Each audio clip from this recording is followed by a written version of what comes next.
Je travaillais en tant que messager pour le corps diplomatique. L'un de mes rôles consistait à faire passer des documents entre le Caire et Moscou.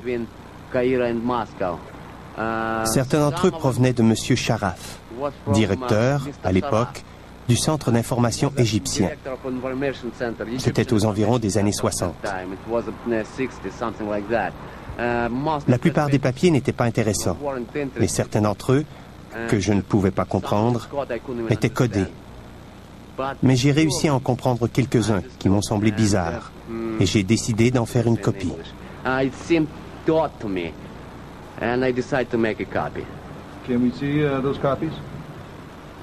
Non. L'homme voulait de l'argent contre ces documents. Notre producteur lui a expliqué qu'il ne paierait pas à moins d'être certain que les documents provenaient du projet ISIS. On l'emmena jusqu'à une tour à bureau abandonnée dans la banlieue de Moscou. Cette séquence a été filmée à partir d'une caméra cachée.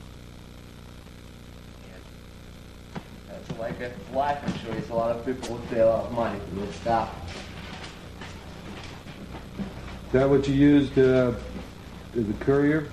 Yeah.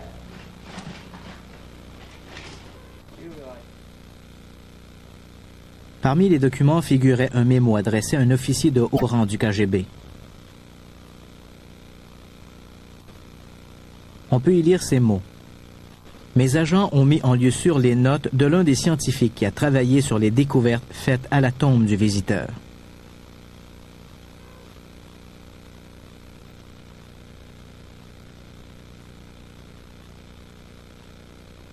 Un autre était un inventaire du contenu de la tombe.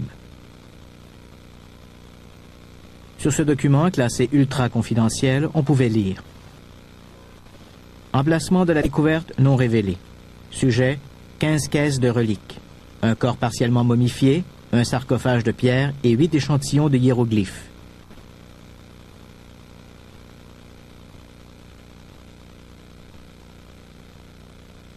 Un scientifique du projet, qui fut l'un des premiers à pénétrer dans la tombe, a écrit ce rapport.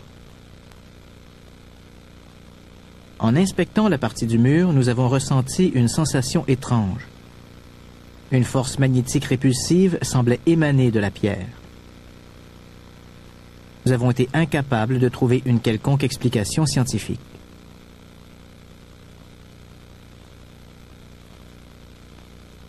Ce mémo provient du rapport du cryptologue. Découverte, le message partiellement décodé sur le mur de la tombe indique une prophétie selon laquelle les anciens dieux ailés reviendront.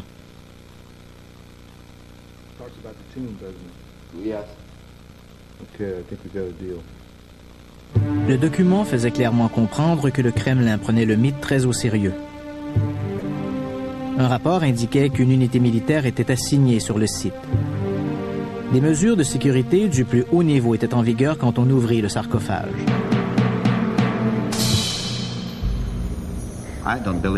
Je ne crois pas que les soldats aient réalisé l'importance de ce qu'ils regardaient. La première preuve matérielle d'une forme de vie humanoïde extraterrestre. Le docteur Ivanovitch fait le récit de cette mission et de la découverte fabuleuse qui en découla dans son livre « Le KGB découvre la tombe du visiteur ». Cette séquence exclusive n'a jamais été vue en dehors des bâtiments secrets du KGB. Selon Ivanovitch, ce que vous regardez est l'enregistrement visuel de la plus importante découverte de l'histoire de l'humanité. Il est indéniable qu'un petit groupe composé de scientifiques russes et d'experts militaires spécialisés en radioactivité et en guerre chimique a découvert une tombe en Égypte en 1961. Ceci ne fait aucun doute, mais on ne révéla jamais ce qu'on trouva à l'intérieur de la tombe. Selon les preuves disponibles et des sources de haut rang, et je sais que cela semble incroyable, on a trouvé dans le sarcophage les restes d'une créature extraterrestre morte en Égypte aux environs de 10 000 ans avant Jésus-Christ.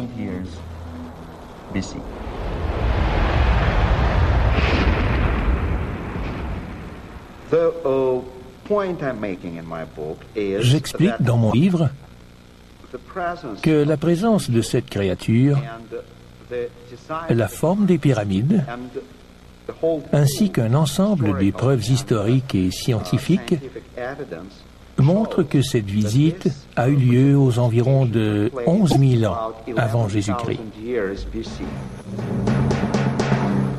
Selon des documents du KGB, les scientifiques assignés à ce projet ont commencé à se demander si le plateau de Gizeh n'avait pas été conçu dans un but précis. Des recherches ultérieures ont appuyé cette théorie.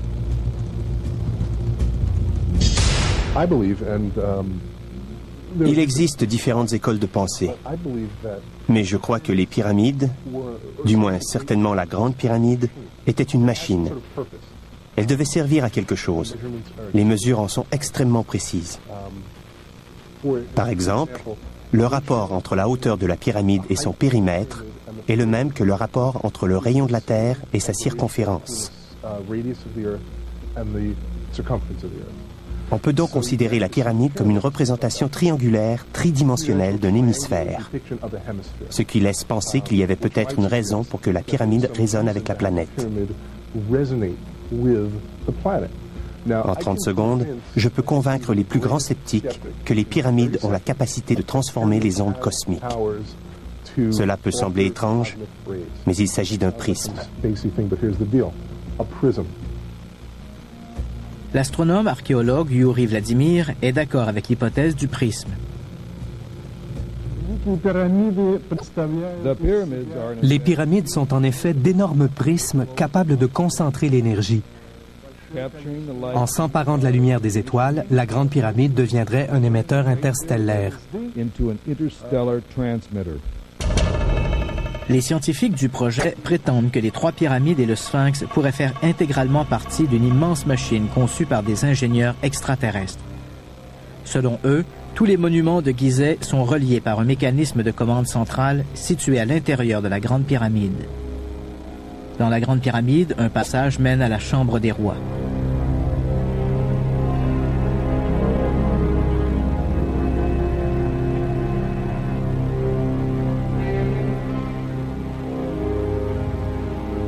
Au-dessus du sarcophage se trouve un tunnel que certains appellent « couloir des étoiles ».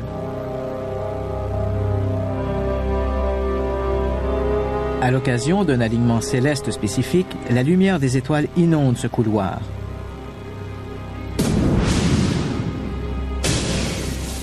Les chercheurs ont émis la théorie que l'énergie irradiante, en touchant le sarcophage, pourrait amorcer un processus semblable à une fusion à froid.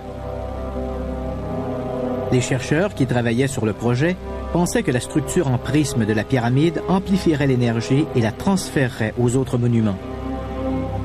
D'une façon que l'équipe ne comprend pas parfaitement, un rayon unifié d'énergie pourrait apparaître et transformer la Grande Pyramide en une balise cosmique employée par les vaisseaux extraterrestres pour la navigation astronomique. Il s'agit sans aucun doute d'une théorie tirée par les cheveux. Mais l'équipe de chercheurs de Gizeh en a immédiatement informé le quartier général du KGB. Nous avons mis le KGB au courant de nos découvertes. On nous a ordonné de chercher les endroits visés par les transmissions émises depuis les pyramides. En parallèle au travail qui continuait à Gizeh, les scientifiques à Moscou se préparaient à établir le portrait le plus étonnant de l'histoire.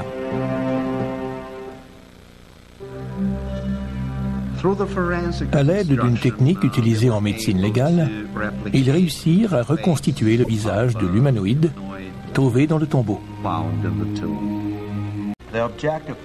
L'objectif de cette mission était de trouver les connaissances laissées par une culture avancée. J'ai été l'un des premiers que le KGB a recruté. Je ne crois pas que les soldats aient réalisé l'importance de ce qu'ils regardaient. Nous avions des ordres auxquels nous devions obéir. La première preuve matérielle d'une forme de vie humanoïde extraterrestre.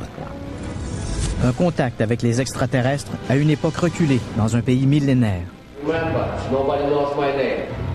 Une séquence exclusive de ce qui pourrait être la découverte du millénaire. Apprenez le terrible secret avant qu'il ne soit trop tard. Dans le film Les Aventuriers de l'Arche perdue, les nazis se rendent en Égypte à la recherche d'un trésor archéologique, en l'occurrence l'Arche d'Alliance de Moïse, qui, l'espèrent-ils, leur donnera un pouvoir extraordinaire sur leurs ennemis.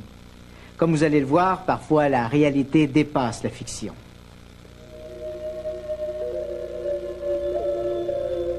Les anthropologues pensent que d'autres cultures ont peut-être été poussées par les mêmes motivations qui ont abouti à la construction des pyramides d'Égypte. On a trouvé d'anciennes pyramides dans des lieux aussi divers que le Mexique et la Chine. Beaucoup d'experts ont conclu qu'il doit exister un lien historique. Il existe une coïncidence étrange dans le fait qu'il y ait une civilisation d'origine surnaturelle ou incompréhensible, commune à toutes ces autres civilisations. Toutes ces légendes et ces mythes parlent d'êtres qui étaient des hommes sans être des hommes, mais qui ont vécu longtemps.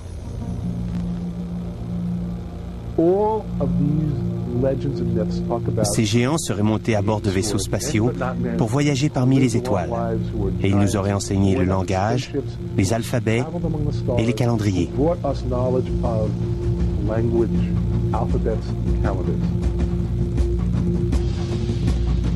D'après la légende, les pyramides de Chine furent construites sous le règne des premiers empereurs, ceux qu'on appelait les Fils du ciel.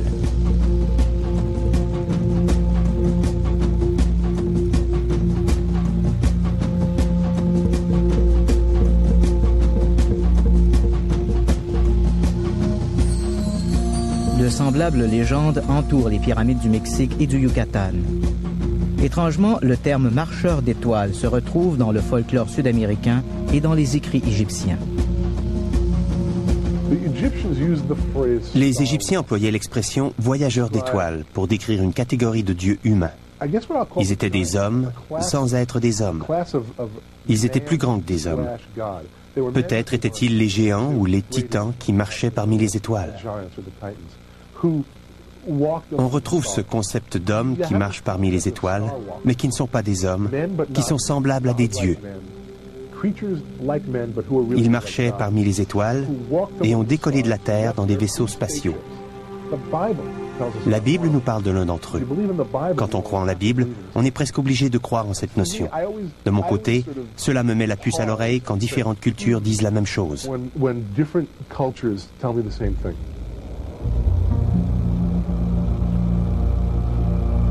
La similarité des mythes parmi diverses populations à propos de la construction des pyramides pousse certains experts à croire que toutes les cultures pourraient provenir d'une unique civilisation ancestrale. Cette race mystérieuse est peut-être à l'origine de la plus vieille civilisation connue sur le continent américain.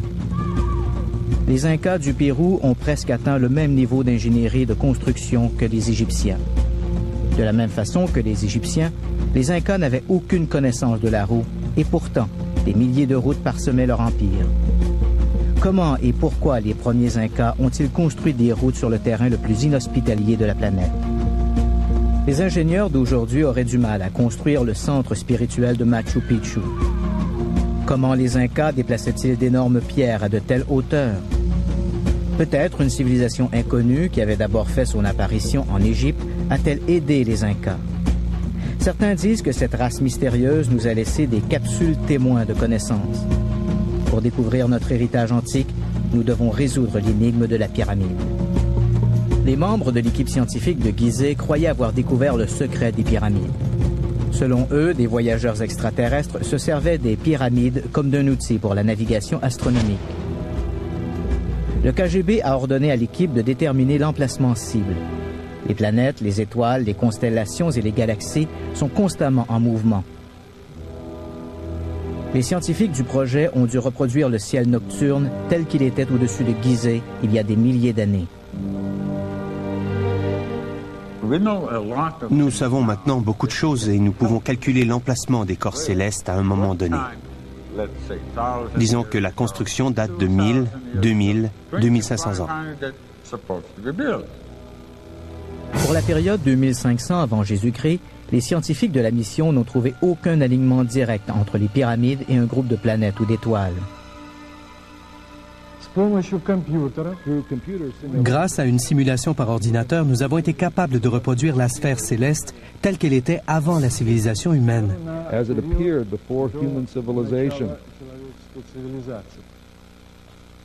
Ils ont remonté dans le temps à la recherche d'un lien entre les pyramides et un objet astronomique.